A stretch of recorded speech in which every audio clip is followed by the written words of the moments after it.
جموں و کشمیر جوائنٹ عوامی action committee کا اہم اجلاس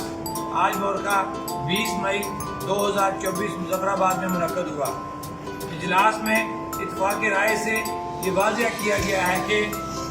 جوائنٹ عوامی ایکشن کمیٹی کا ایجنڈا، اس کا چارٹر آف ڈیمانڈ اور کوڈ آف کنڈکٹ روز اول سے طے شدہ اور واضح تھا، اور یہی چارٹر آف ڈیمانڈ جوائنٹ عوامی ایکشن کمیٹی کا نظریہ تھا۔ اس سے ہٹ کر نہ تو کمیٹی کا کوئی مقصد تھا اور نہ ہی کسی فرد یا جماعت کو کسی دیگر مقصد کے لیے کمیٹی کے احتجاج میں شمولیت کی اجازت تھی۔ آزاد کشمیر حکومت نے کمیٹی کے پرامن احتجاج کو کچلنے کے لیے مسلسل غیر قانونی متشدد ہتھ کنڈوں کا استعمال کیا۔ بطور خاص 11 مئی کے پرامن لانگ مارچ کو کچلنے کے لیے 8 مئی سے چادر و چار دیواری کا تقدس مجروح کرتے ہوئے کمیٹی کے اراکین کو اغوا کرنا شروع کیا۔ ایف سی پی سی اور رینجرز کو طلب کر کے مختلف شہروں میں فلیگ مارچ کر کے عوام میں اشتعال پیدا کیا۔ بے پناہ تشدد اور درندگی کے خلاف عوامی رد عمل کو کنٹرول کرنا ناممکن ہو گیا اور کمیٹی کے کوڈ آف کنڈکٹ کی خلاف ورزی کے واقعات سامنے آئے، جس کی تمام تر ذمہ داری حکومت پر عائد ہوتی ہے۔ جوائنٹ عوامی ایکشن کمیٹی کے خلاف بے بنیاد اور گھٹیا الزامات عائد کر کے انڈیا کو عوامی احتجاج کی جانب متوجہ کیا گیا، جس کے بعد انڈیا نے عوامی احتجاج کی بنیاد پر اپنے مقاصد کے لیے پروپیگنڈا شروع کر دیا۔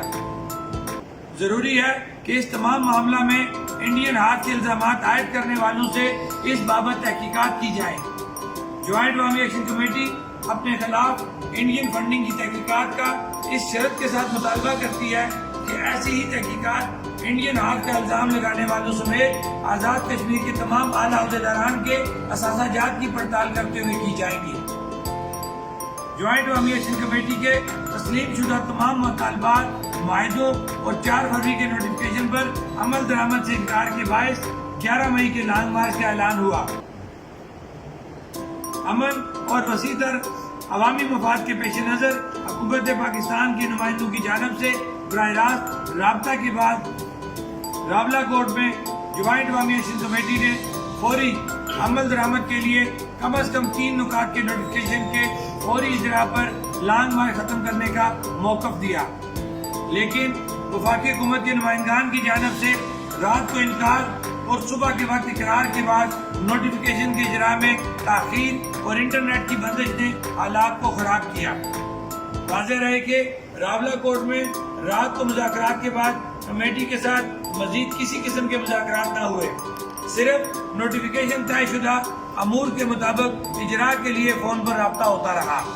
اس تمام تر تاخیر اور رینجر کی مظفر آباد میں آمد کے بعد مظفر آباد میں 3 بے گناہ نوجوان شہید ہوئے۔ رینجرز کو بلانے اور مقامی انتظامیہ کی رہنمائی اور معاونت کے بغیر نقطے شہریوں پر بے دریغ فائرنگ کی تمام تر ذمہ داری آزاد کشمیر حکومت بالخصوص وزیر اعظم اور وزیر داخلہ آزاد کشمیر پر عائد ہوتی ہے۔ لہذا جوائنٹ عوامی ایکشن کمیٹی مطالبہ کرتی ہے کہ آزاد کشمیر حکومت کی جانب سے تشدد کو ابھارنے والے تمام اقدامات جو 8 اور 13 مئی 2024 کے درمیانی عرصہ میں پیش آئے اور جس میں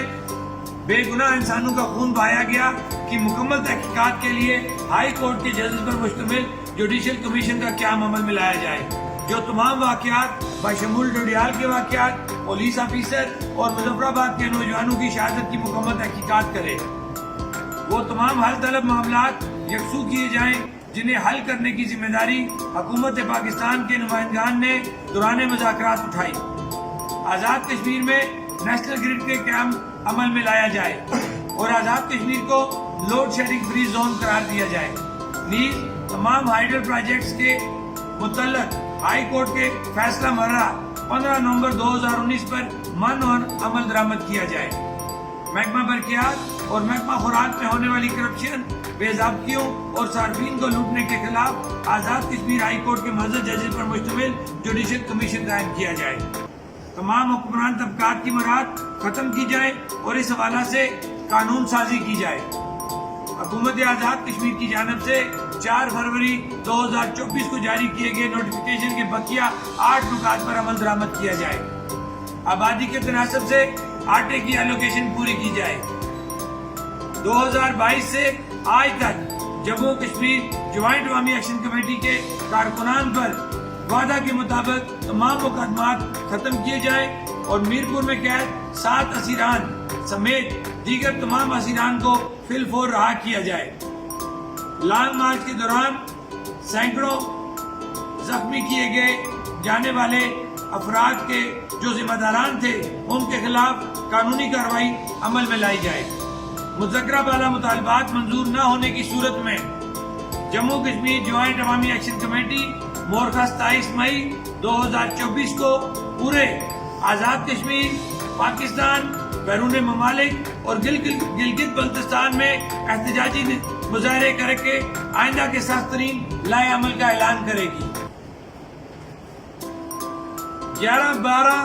13 مئی تاریخ ساز لانگ مارچ پر ریاست بھر کی تمام عوام الناس کو مبارکباد پیش کرتے ہیں جنہوں نے نہ صرف مارچ میں بھرپور شرکت کی بلکہ تینوں ڈویژن میں استقبالیہ اور مہمان نوازی کی نئی تاریخ رقم کی۔